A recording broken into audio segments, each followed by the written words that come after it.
കഴിഞ്ഞ ദിവസമാണ് Kondotty MLA. TP. Ashraf Ali കൊണ്ടോട്ടിയിലെ ജോയിന്റ് ആർ.ടി.ഒ ഓഫീസ് സന്ദർശിച്ച ദൃശ്യങ്ങൾ വൈറലായത്. ഓഫീസിലെത്തുന്ന എം.എൽ.എ. മോട്ടോർ വാഹന വകുപ്പ് ഉദ്യോഗസ്ഥരുടെ സല്യൂട്ട് സ്വീകരിക്കുന്നതും പിന്നീട് ജോയിന്റ് ആർ.ടി.ഒയുടെ ഇരിപ്പിടത്തിൽ ഇരിക്കുന്നതും എല്ലാം റീലാക്കിയിരുന്നു. ഇത് വിവാദമായി മാറിയിരുന്നു.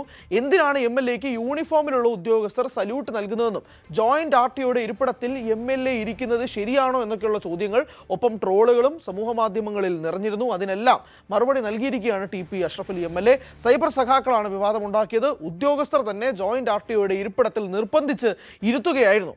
ആരോടും സല്യൂട്ട് ചെയ്യാൻ പറഞ്ഞിട്ടില്ലെന്നും Ashraf Ali news 18 senior special correspondent Dan കുര്യനോട് വിശദീകരിച്ചു. ജോയിന്റ് ആർ.ടി.ഒയുടെ ഔദ്യോഗിക കസേരയിൽ ഇരുന്ന് അവലോകന യോഗത്തിൽ പങ്കെടുത്തതുമായി ബന്ധപ്പെട്ട് കൊണ്ടോട്ടി എം.എൽ.എ. അഷ്റഫ് അലിക്കെതിരെ സമൂഹ മാധ്യമത്തിൽ വലിയ തരത്തിലുള്ള അറ്റാക്ക് ഒരു വശത്ത് നടന്നുകൊണ്ടിരിക്കുകയാണ്. ഇപ്പോൾ അദ്ദേഹം തന്നെ നിലപാട് വ്യക്തമാക്കി എന്നോടൊപ്പം ചേരുന്നു. യഥാർത്ഥത്തിൽ എന്താണ് സംഭവിച്ചത്? കൊണ്ടോട്ടിയിലെ ജോയിന്റ് ആർ.ടി.ഒ ഓഫീസ് കഴിഞ്ഞ ഇടതുപക്ഷ സർക്കാരിൻ്റെ കാലത്ത് വലിയ അവഗണന നേരിട്ടൊരു ഓഫീസാണ്. 2020 ആ ഓഫീസ് ആരംഭിച്ചെങ്കിലും കൊണ്ടോട്ടി പോലെ 13 പഞ്ചായത്തുകൾ ഏരിയ ആയിട്ടുള്ള 4 നിയോജക മണ്ഡലങ്ങളുടെ ഭാഗമായി പ്രവർത്തിക്കുന്ന ഒരു ജോയിൻ്റ് ആർ.ടി.ഒ ഓഫീസാണ്. എന്നാൽ മതിയായ ഉദ്യോഗസ്ഥരില്ലാതെ ജനങ്ങളെല്ലാവരും വലിയ പ്രതിസന്ധിയിലാണ് ആ ഓഫീസിനെ കൊണ്ട്. ഒരു ദിവസം 40 പേർക്ക് മാത്രമേ ലൈസൻസിന് ലേണേഴ്സ് ടെസ്റ്റിന് അവിടെ അവസരമുള്ളൂ. അത് ഒരു AMVI ഉള്ളതുകൊണ്ടാണ്. അപ്പോൾ ഒരു 3 AMVIക്ക് വരെ വർക്ക് ചെയ്യാൻ മാത്രമുള്ള അപ്ലിക്കൻസ് ലൈസൻസിന് കൊണ്ടോട്ടിയിലുണ്ട്. അതുപോലെ തന്നെ വാഹനങ്ങളുടെ രജിസ്ട്രേഷൻ്റെ കാര്യത്തിൽ ആ ഓഫീസ് ഒരുപാട് അപേക്ഷകൾ വരുന്ന ഓഫീസാണ്. അപ്പോൾ ഇങ്ങനെയെല്ലാം വലിയ വീർപ്പുമുട്ടലുകളാണ്. അവിടെ ഉദ്യോഗസ്ഥരില്ലാത്തതിനാൽ ഈ ആളുകളൊക്കെ ഒന്നുകിൽ കേരളത്തിന് പുറത്ത് പോയി ലൈസൻസ് എടുക്കുന്നു, അല്ലെങ്കിൽ ജില്ലയ്ക്ക് പുറത്ത് പോയി ലൈസൻസ് എടുക്കുന്നു. അങ്ങനെ ഒന്ന് സ്റ്റേറ്റിന് റവന്യൂ നഷ്ടമുണ്ടാകുന്നു. ഇങ്ങനെയൊക്കെയുള്ള നിരവധിയായിട്ടുള്ള പ്രശ്നങ്ങൾ അവിടെയുള്ള MVIമാരും അതുപോലെ തന്നെ ലൈസൻസ് ഓണേഴ്സും എല്ലാവരും പറഞ്ഞതിൻ്റെ അടിസ്ഥാനത്തിലാണ് നമ്മളവിടെ ഒന്ന് സംസാരിക്കാമെന്ന് വെക്കുന്നത്. അപ്പോൾ അന്ന് പോകുന്ന ജൂൺ 1 ട്രാൻസ്പോർട്ട് ഡേയുടെയൊക്കെ ഭാഗമായിട്ട് അവിടെ ഫങ്ഷൻസ് നടക്കുന്നുണ്ട്.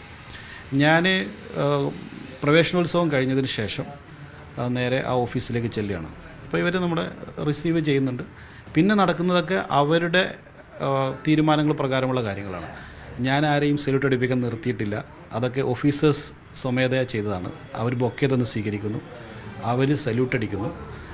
അത് കഴിഞ്ഞ് അകത്തേക്ക് ചെല്ലുന്ന സമയത്ത് ഞാൻ ആർ.ടി.ഒ ഓഫീസ് മാറി തൊട്ടപ്പുറത്തെ സീറ്റിലാണ് ഇരിക്കാൻ ശ്രമിക്കുന്നത്. പക്ഷേ എന്നെ നിർബന്ധിച്ചിട്ടാണ് അവിടെയുള്ള ഉദ്യോഗസ്ഥർ ഇരുത്തുന്നത്. അത് ഞാൻ ഈ പലരും വിമർശിക്കുന്നത് പോലെ അതിൽ നേരെ കയറിയിരുന്ന് ഭയങ്കര സിനിമ സ്റ്റൈലിൽ ചെയ്ത സാധനങ്ങളൊന്നും ചിത്രങ്ങളല്ലേ കാണുന്നുള്ളൂ. അതിന് പിന്നിൽ എന്താണെന്ന് ആരും അറിയുന്നില്ല. അതുകൊണ്ട് എനിക്ക് തോന്നുന്നു താങ്കളുടെ കോസ്റ്റ്യൂമും വലിയ തരത്തിൽ ചർച്ചയാകുന്നുണ്ട്. കോസ്റ്റ്യൂമിൽ അസൂയുള്ളവരാണ് ഇതിൻ്റെ പിറകിൽ എന്നുള്ളതും പറയുന്നുണ്ട്. ഞാനതൊന്നും ബോധർ ചെയ്യുന്നില്ല. നമ്മുടെ കണ്ണിൻ്റെ കാഴ്ചയിൽ ഒരു MLA എന്ന് പറയുമ്പോൾ മുണ്ടും ഷർട്ടും ഒക്കെ ഇട്ട അങ്ങനെ ഒരു പതിവ്. അപ്പോൾ അതിൽ വ്യത്യസ്തമായ ഒരു ശൈലി കൊണ്ടായിരിക്കാം ഒരു പക്ഷേ അങ്ങനെ ഒരു. നേരത്തെയും പല ആളുകളും കോസ്റ്റ്യൂമൊക്കെ മാറി പല രീതിയിലുള്ള പ്രോഗ്രാമുകൾക്ക് പങ്കെടുക്കുന്നുണ്ട്. അത് ഒരു ആദ്യത്തെ അനുഭവം അല്ലെങ്കിൽ ആദ്യത്തെ സംഭവമല്ല.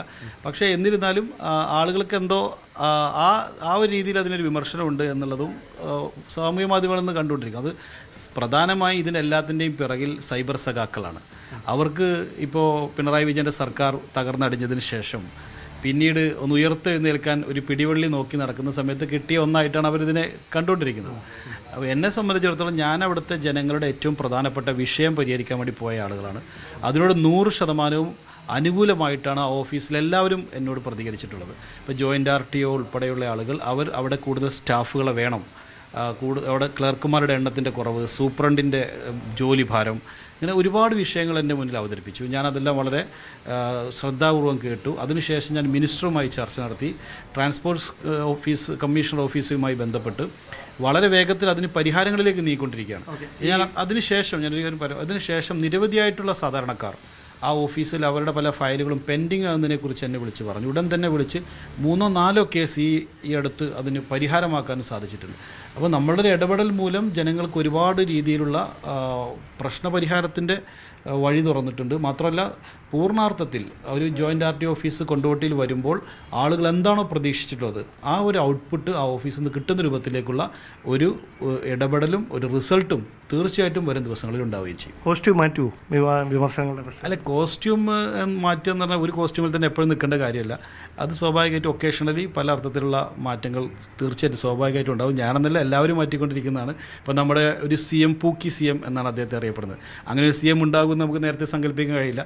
അപ്പോൾ പുതിയ കാലത്തിനനുസരിച്ച് പുതിയ തലമുറയോട് സംവദിക്കാനും സംസാരിക്കാനും പറ്റുന്ന ഭാഷ, വേഷം എല്ലാം ഏറ്റവും നല്ലതാണ്. അപ്പോൾ അതങ്ങനെ തന്നെ തുടരട്ടെ. നല്ല ആശംസകൾ. കൂടുതൽ വാർത്തകൾക്ക് News 18 Keralam YouTube channel subscribe ചെയ്യുക.